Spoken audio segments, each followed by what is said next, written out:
We're going to begin with an interesting question, actually, because supposedly there are reports suggesting the Portuguese FA have approached Jose. He can manage still with Roma, and they would like him, supposedly, to manage the national side as well at the same time. Firstly, how, as a football fan, not a Roma fan, because I know you're not, but how does that feel to you that there would be, because obviously you're going to get conflicting interests. Mm-hmm. How do you feel as a football fan that could one day be a thing? It's a difficult one, and that's why it's been rarely done.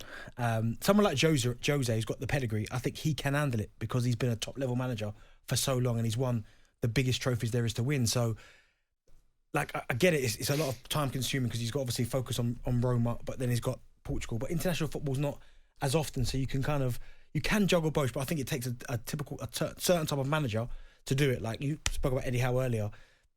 I don't think he's at the start of his journey at Newcastle and they're building something really nice.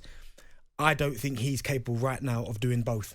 I think where Newcastle are going right now and their ambitions and where they are in the Premier League, the foundations that he's building, the money that they've got, I don't think he can do both now. I think his sole purpose has got to be on what he's doing at Newcastle.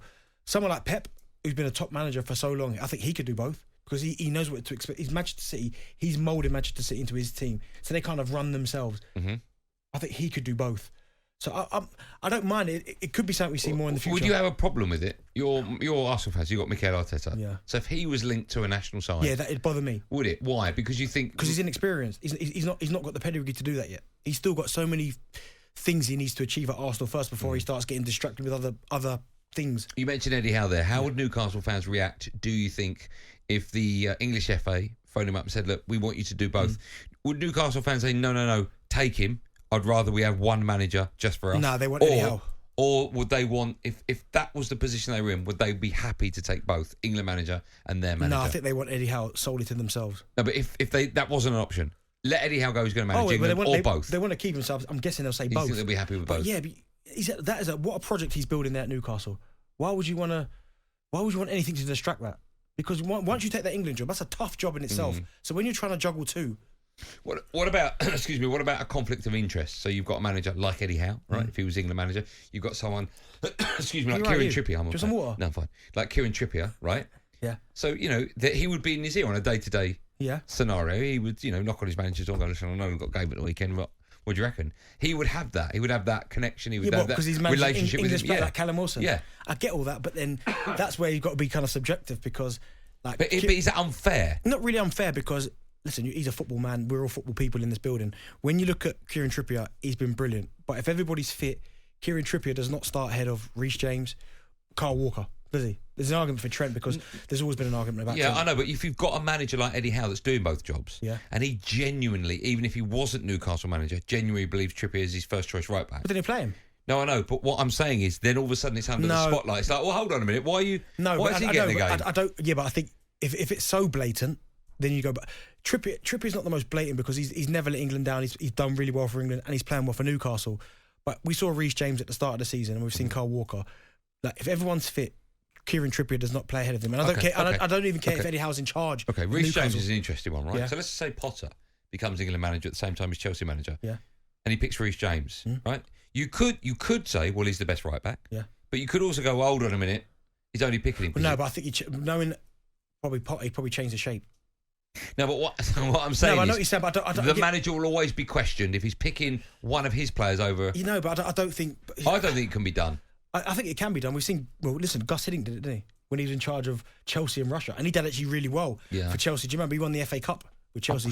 I'm sure Sir Alex Ferguson did it Aberdeen with Aberdeen and Scotland. Yeah, he did. But that was because Jock Stein sadly passed away. Dick Advocate did it with Belgium and AZ Alkmaar. Wow, you've done your homework. Yeah, but Gus Hiddink was a perfect one because he got the job midway through and he was brilliant. Remember, he won them the FA Cup, beating Everton. Yeah.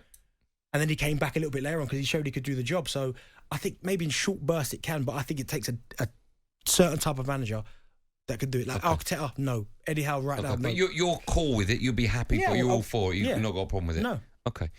I don't think it would work. I wouldn't like to see it. I think an England manager, and I still think that if England come calling for Eddie Howe, that's the bigger job. Okay, but if you're an England fan, and the FA are scratching their heads or searching around for a manager, and they want English and they can't find that person, would you not be happy with? I know people want a full-time English manager or full-time club manager, But if someone like a Pep said, "Okay, I'll do England and Man City," surely that manager there. So as far as we said, we've got the World Cup, right? We've just had it, Yeah. and it started in the middle of the season. Yeah. Right, I know that's probably not going to happen again for a long, long time, but still, you got the manager doing prep for England while his team are away at Man City. I'm sorry, what? Yeah, you've got. If that was the case, well, you'd have an England manager getting prepared for a World Cup, whilst at the same time he's taking his team to Anfield or whatever. So you'd have a problem with that. I just don't know if I don't know if it would sit comfortable with me. But even if you can't find the right man to take over England, like see, Gareth Southgate walks away, and you can't find that right man. Right, let me flip it around the other way. Right, Gareth Southgate stays on as England manager, but another team, irrelevant who, say we want you as well, and he agrees. Would you have a problem with that? Yeah, I would, because he's not fulfilled his obligations with England yet. Okay. So people question Gareth now while he's full England manager. That's a very good point. Okay.